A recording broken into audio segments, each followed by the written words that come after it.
চীন থেকে বাংলাদেশের যুদ্ধবিমান কেনায় বাধা আরোপের চেষ্টা অব্যাহত যুক্তরাষ্ট্রের। $11 বিলিয়ন ব্যয়ে ব্রিটেন থেকে 20টি ইউরোফাইটার টাইফুন কেনার চুক্তি তুরস্কের। জ্বালানি খাতে সৌদি আরব থেকে $6 বিলিয়ন সহায়তা লাভ পাকিস্তানের। তুরস্ক থেকে দ্বিতীয় রণতরী সংগ্রহের পথে পাকিস্তান। সামরিক খাতে $440 বিলিয়ন মেগা প্রকল্প জার্মানির। বিডিফিউজ ইনফোটেনমেন্টে স্বাগত জানাচ্ছি আমি সুস্মিতা দাস। আজ জানাবো প্রতিরক্ষা সংক্রান্ত গুরুত্বপূর্ণ কিছু খবর। চীন থেকে বাংলাদেশের শক্তিশালী যুদ্ধবিমান সহ আধুনিক সমরাস্ত্র ক্রয়ে যুক্তরাষ্ট্রের বাধা আরোপের বিষয়টি এবার আরও প্রকাশ্য রূপ নিয়েছে। বাংলাদেশে যুক্তরাষ্ট্রের রাষ্ট্রদূত হিসেবে ডোনাল্ড ট্রাম্প মনোনয়ন দিয়েছেন ব্রেন্ট ক্রিস্টেনসেনকে। এরপর সিনেট কমিটি অন ফরেন রিলেশনসে তার মনোনয়ন বিষয়ে শুনানি অনুষ্ঠিত হয়। সেখানে একজন সিনেটর ব্রেন্টকে উদ্দেশ্য করে বলেন, চীনের উপর বাংলাদেশের সামরিক নির্ভরতা ক্রমে বৃদ্ধি পাচ্ছে, যা যুক্তরাষ্ট্রের জন্য উদ্বেগজনক। ওই সিনেটর এই সময় তার কাছে জানতে চান, চীনের উপর বাংলাদেশের সামরিক নির্ভরতা কমানোর লক্ষ্যে তিনি কি করবেন। জবাবে ব্রেন্ট ক্রিস্টেনসেন জানান, চীনের সাথে বাংলাদেশের সামরিক সম্পর্ক বৃদ্ধির বিষয়ে যুক্তরাষ্ট্রের উদ্বেগের সাথে তিনিও একমত। তিনি ঢাকায় যুক্তরাষ্ট্রের রাষ্ট্রদূত নিযুক্ত হলে বাংলাদেশ সরকারের সামনে যুক্তরাষ্ট্রের এই উদ্বেগের বিষয়টি তুলে ধরবেন। এছাড়া যুক্তরাষ্ট্রের সাথে বাংলাদেশের সামরিক সম্পর্ক বৃদ্ধির পদক্ষেপ নেবেন। যুক্তরাষ্ট্র বাংলাদেশ থেকে কি কি সমরাস্ত্র সংগ্রহ করতে পারে তার আলোকে তিনি বাংলাদেশকে প্রস্তাব দেবেন সেগুলো যুক্তরাষ্ট্র থেকে কেনার জন্য। তাছাড়া যৌথ সামরিক মহড়া আয়োজন সহ আরও বিভিন্ন পদক্ষেপ গ্রহণের উদ্যোগের কথা জানান ব্রেন্ট ক্রিস্টেনসেন। গত মার্চ মাসে প্রধান উপদেষ্টা ডক্টর মোহাম্মদ ইউনূস চীন সফর করেন। এ সফরের মাধ্যমে চীন থেকে বাংলাদেশ 20টি J-10C ফাইটার জেট কেনার বিষয়ে আলোচনা করা হয় দুই দেশের মধ্যে।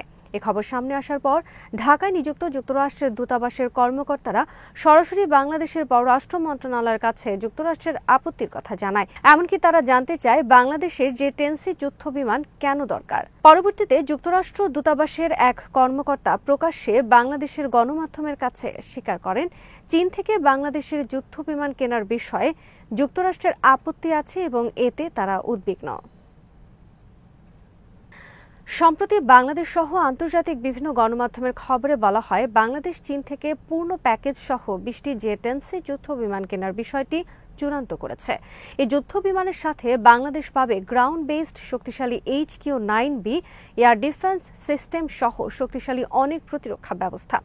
প্রকাশিত খবরে বলা হয়েছে, বর্তমান অন্তর্বর্তী সরকার চীনের কাছ থেকে যুদ্ধবিমান কেনার বিষয়ে যাবতীয় আয়োজন সম্পন্ন করলেও চুক্তি করবে না।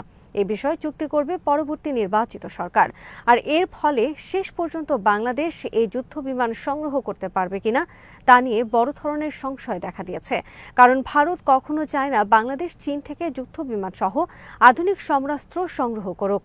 এবার ভারতের এই চাওয়ার সাথে মিলিত হয়েছে যুক্তরাষ্ট্র।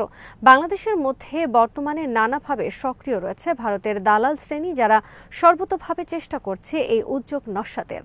ফলে ভারত ও যুক্তরাষ্ট্রের যৌথ চাপ উপেক্ষা করে পরবর্তী নির্বাচিত সরকারের জন্য চীনা J-10C যুদ্ধবিমান সংগ্রহ করা কঠিন বিষয়ে পরিণত হতে পারে।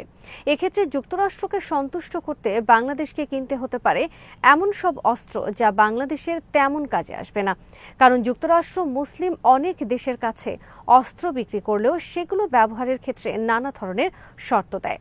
যেমন পাকিস্তানের কাছে যুক্তরাষ্ট্রের শক্তিশালী F-16 ফাইটার জেট রয়েছে, কিন্তু সেসব বিমান পাকিস্তান ভারতের বিরুদ্ধে ব্যবহার করতে পারে না শর্তের কারণে।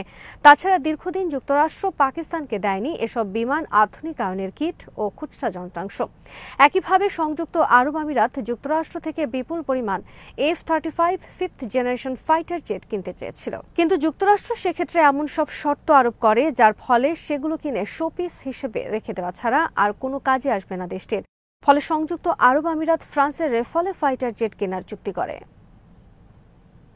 বিশ্লেষকদের মতে 2024 সালের নির্বাচনের আগে বাইডেন প্রশাসন ভারতের কাছে নথি স্বীকার করে বাংলাদেশকে ভারতের হাতে অর্পণ করে লেজ গুটিয়ে পালিয়েছিল এবং মাফিয়ার শাসক শেখ হাসিনাকে মেনে নিয়েছিল। আর ভারত এখনও সর্ব উপায়ে বাংলাদেশের বিরুদ্ধে শত্রুতা করে চলছে। ভারত বাংলাদেশের স্বাধীনতা, সার্বভৌমত্ব এবং নিরাপত্তার জন্য বড় ধরনের হুমকি। এক্ষেত্রে বাংলাদেশের সামরিক দিক দিয়ে শক্তিশালী হওয়া এবং চীনের সাথে প্রতিরক্ষা সম্পর্ক বৃদ্ধি করার ক্ষেত্রে যুক্তরাষ্ট্রের কোনো ধরনের আপত্তি সত্যি আমলে নেওয়া উচিত নয়। বিশ্লেষকদের মতে বাংলাদেশ চীনের কাছ থেকে J-10C যুদ্ধ বিমান সংগ্রহ করলে তাতে যুক্তরাষ্ট্রের উদ্বিগ্ন হওয়ার কি আছে তা বোধগম্য নয়। চীন থেকে সমরাস্ত্র কেনার বিরোধিতা করে যুক্তরাষ্ট্র মূলত এখনও ভারতের হয়ে কাজ করছে বাংলাদেশের বিরুদ্ধে। যুক্তরাষ্ট্র চাইতে পারে বাংলাদেশ তাদের কাছ থেকে যুদ্ধ বিমান কিনুক, কিন্তু সেক্ষেত্রে তাদের সব শর্ত তুলে নিতে হবে। কিন্তু তারপরও তাদের বিশ্বাস নেই, কারণ পাকিস্তানের কাছে থাকা তাদের F-16 ফাইটার জেট তার প্রমাণ। এছাড়া তুরস্ককে F-35 প্রকল্প থেকে বের করে দেওয়া এবং F-16 ফাইটার জেট ডেলিভারি দিতে গড়িমসি যুক্তরাষ্ট্রের আরেকটি খারাপ নজির। ভারতের আপত্তির কারণে যুক্তরাষ্ট্র দীর্ঘদিন F-16 যুদ্ধ বিমান আধুনিকায়নে পাকিস্তানকে কোনো সহায়তা করেনি। তাছাড়া বেনজির ভুট্টোর সময় পাকিস্তান এসব যুদ্ধ বিমান কেনার চুক্তি করলেও অনেক নাটকীয়তার পর যুক্তরাষ্ট্র পাকিস্তানকে এই বিমান হস্তান্তর করে।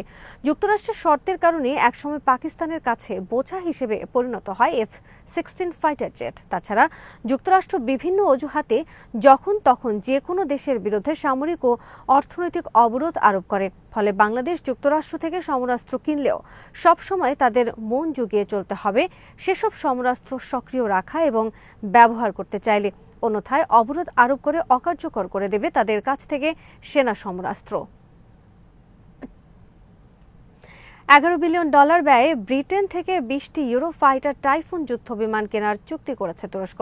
সোমবার আঙ্কারায় তুরস্ক প্রেসিডেন্ট রিসেপ তাইপ এরদোয়ান এবং সফররত ব্রিটেনের প্রধানমন্ত্রী কিয়ার স্টারমার এই চুক্তিতে স্বাক্ষর করেন। 2030 সালে তুরস্ক প্রথম ডেলিভারি পাবে এই যুদ্ধ বিমান। তুরস্ক তাদের নিজস্ব তৈরি 5th জেনারেশন ফাইটার জেট কান সার্ভিসে যুক্ত করার আগে 120টি আধুনিক যুদ্ধ বিমান কেনার পরিকল্পনা করেছে। ইসরায়েলের সাথে সৃষ্ট উত্তেজনার প্রেক্ষিতে বিমান শক্তিতে দুর্বলতা দূর করার অংশ হিসেবে এই সিদ্ধান্ত নিয়েছে দেশটি। তুরস্ক গত বছর যুক্তরাষ্ট্রের সাথে $7 বিলিয়ন ব্যয়ে 40টি F-16 ফাইটার জেট কেনার চুক্তি করে।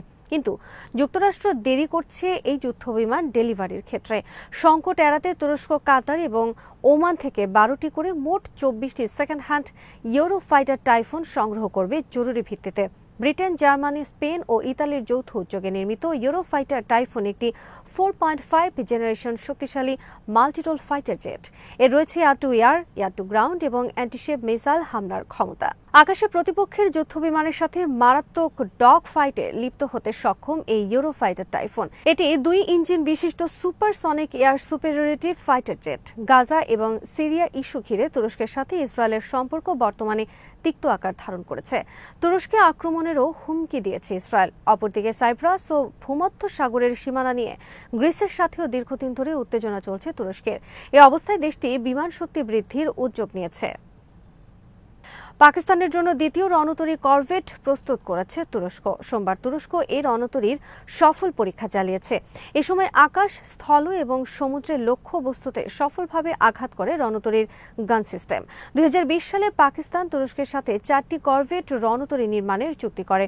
তুরস্কের মিলজিম প্রকল্পের আওতায় এসব রণতরী নির্মিত হয়। প্রথম রণতরী বাবর নামক করভেট 2024 সালে তুরস্ক হস্তান্তর করে পাকিস্তানকে। দ্বিতীয় রণতরীর নাম খাইবার এবং এটি কিছুদিন পর রওনা দেবে পাকিস্তানের পথে। বাকি দুটি রণতরীর নাম বদর এবং তারিক। চুক্তি অনুযায়ী এই দুটি রণতরী নির্মিত হচ্ছে পাকিস্তানে। এসব রণতরী লাভ আরব সাগরে নৌশক্তি বৃদ্ধি করবে পাকিস্তানের। জ্বালানি খাতে সৌদি আরব থেকে $6 বিলিয়ন সহায়তা পাচ্ছে পাকিস্তান। এর মধ্যে নগদ $1 বিলিয়ন দেবে সৌদি আরব। বাকি $5 বিলিয়ন পাকিস্তান পাবে আমানত বাবদ। এই আমানত বর্তমানে রক্ষিত আছে পাকিস্তানের স্টেট ব্যাংকে। আগামী ডিসেম্বরের মধ্যে $2 বিলিয়ন এবং 2025 সালের জুন মাসের মধ্যে $3 বিলিয়ন সৌদি আরবের উত্তোলনের কথা ছিল। এটি স্থগিত করেছে সৌদি আরব সরকার। ফলে পাকিস্তানের ব্যাংকে দীর্ঘমেয়াদে রক্ষিত থাকবে সৌদি এই অর্থ এবং পাকিস্তান তা কাজে লাগাতে পারবে। সোমবার পাকিস্তানের প্রধানমন্ত্রী শাহবাজ শরীফ ও সেনাপ্রধান ফিল্ড মার্শাল জেনারেল আসিম মুনির 2 দিনের সফরে সৌদি আরব পৌঁছান। সফরের প্রথম দিন পাকিস্তান সৌদি আরবের কাছ থেকে জ্বালানি তেল খাতে সহায়তার বিষয়টি নিশ্চিত করে। সৌদি আরবের সাথে পাকিস্তানের প্রতিরক্ষা চুক্তির পর এটি প্রথম উচ্চ পর্যায়ের সফর। সামরিক শক্তি বৃদ্ধির ব্যাপক উদ্যোগ গ্রহণ করেছে জার্মানি। এ লক্ষ্যে আগামী কয়েক বছরে দেশটি ব্যয় করবে $440 বিলিয়ন। বিপুল এ অর্থ জার্মানি খরচ করবে সমরাস্ত্র তৈরির জন্য। Air defence system, missile, tank, satellite, drone, navy সহ সামরিক সব শাখায় আধুনিক অস্ত্র যুক্ত করবে জার্মানি। সমরাস্ত্র তৈরির জন্য জার্মানি বিপুল এ অর্থে বাস্তবায়ন করবে 320টি প্রকল্প। জার্মানির এ সমর পরিকল্পনা এখনও আনুষ্ঠানিকভাবে ঘোষণা করা হয়নি, তবে সোমবার পলিটিকো অনলাইনে ফাঁস হয়েছে জার্মানির এ সামরিক প্রস্তুতির বিষয়। সামরিক খাতে $440 বিলিয়ন ব্যয়ে জার্মানি ইউরোপের সবচেয়ে শক্তিশালী সামরিক শক্তির অধিকারী হওয়ার দিকে অগ্রসর হতে চায়। দ্বিতীয় বিশ্বযুদ্ধের আগে হিটলারের নেতৃত্বে জার্মানি ছিল বিশ্বের সবচেয়ে শক্তিশালী আর্মি। জার্মানির কাছে তখন ছিল নিজস্ব নির্মিত কয়েক হাজার যুদ্ধবিমান, হাজার হাজার ট্যাঙ্ক সহ বিশাল অস্ত্র ভাণ্ডার। দ্বিতীয় বিশ্বযুদ্ধে পরাজয়ের পর জার্মানির যুদ্ধবিমান নির্মাণ সহ অনেক আধুনিক অস্ত্র নির্মাণের ক্ষমতা কেড়ে নেওয়া হয়। একইভাবে নিষেধাজ্ঞা রয়েছে জাপানের ওপরও বিভিন্ন ক্ষেত্রে। জার্মানি ও জাপানের প্রতিরক্ষার দায়িত্ব মূলত এখনও যুক্তরাষ্ট্রের উপর অর্পিত।